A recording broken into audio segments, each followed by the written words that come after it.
Hello friends, welcome to அஞ்சனாஷ் vlogs. இன்றைக்கி நம்ம வாழைக்காய் வச்சு ஒரு சூப்பரான ரெசிபி தான் பார்க்க போகிறோம். என்னென்னா வாழைக்காய் வறுவல். இது இன்னும் டேஸ்டியாக்க பெப்பரை வச்சு பண்ண போகிறோம். இப்போ வாங்க எப்படி பண்ணுறதுன்னு பார்க்கலாம். ஃபர்ஸ்ட்டு ஒரு கடாயில் 3 டேபிள் ஸ்பூன் அளவுக்கு எண்ணெய் சேர்த்திக்கலாம். இதுக்கு கொஞ்சம் எண்ணெய் ஜாஸ்தியாக தான் தேவைப்படும்.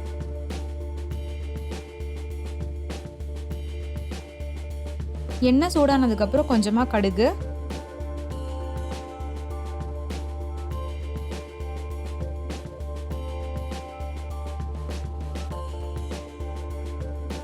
கடுகெல்லாம் நல்லா பொரிஞ்சு வந்ததுக்கப்புறம் கொஞ்சமாக கடலைப்பருப்பு, அப்புறமா கொஞ்சமாக உளுத்தம் பருப்பு சேர்த்திக்கலாம்.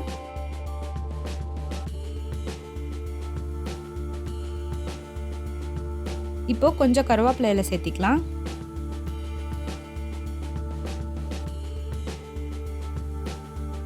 அப்புறமா ஒரு வாழைக்காயை இந்த மாதிரி கட் பண்ணி வச்சுருக்கேன், அதை சேர்த்திக்கலாம்.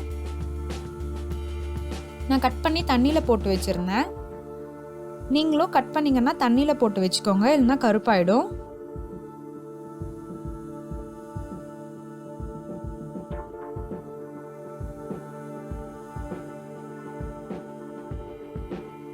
சேர்த்து நல்லா கலந்து விட்டுக்கோங்க. ஸ்டவ்வை லோ டு மீடியம் ஃப்ளேமில் வச்சுக்கோங்க, ஏன்னா கொஞ்சம் அடி பிடிக்கும்.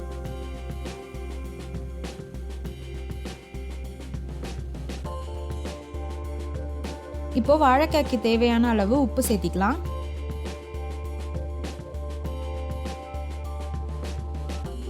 அப்புறமா ஒரு 3/4 ஸ்பூன் அளவுக்கு மல்லித்தூள் எடுத்து வச்சிருக்கேன், அதை சேர்த்திக்கலாம். அப்புறமா ஒரு 1/4 ஸ்பூன் அளவுக்கு மிளகாய்த்தூள், இல்லைன்னா உங்கள் காரத்துக்கு ஏற்ப மிளகாய்த்தூள் சேர்த்திக்கோங்க. அப்புறமா கொஞ்சமாக மஞ்சத்தூள் சேர்த்திக்கலாம். சேர்த்து நல்லா கலந்துக்கோங்க.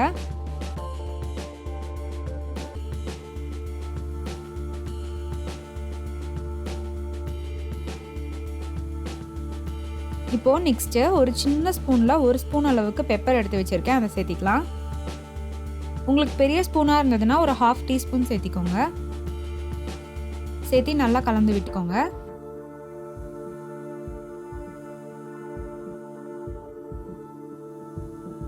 அப்புறமா ஒரு 5 பூண்டை இந்த மாதிரி இடித்து வச்சுருக்கேன், அதை சேர்த்திக்கலாம். பூண்டை முன்னாடியே சேர்க்க வேண்டாம், லாஸ்ட்டாக சேர்த்திக்கோங்க. சேர்த்து நல்லா கலந்து விட்டுக்கோங்க. இதோட ஃப்ளேவர் சூப்பராக இருக்கும். இப்போது இதுக்கு தேவையான அளவு தண்ணி அப்பப்போ தெளித்து நீங்கள் வேக வச்சுக்கோங்க. தண்ணி ஊற்றிட வேண்டாம், தெளித்து வேக வைங்க.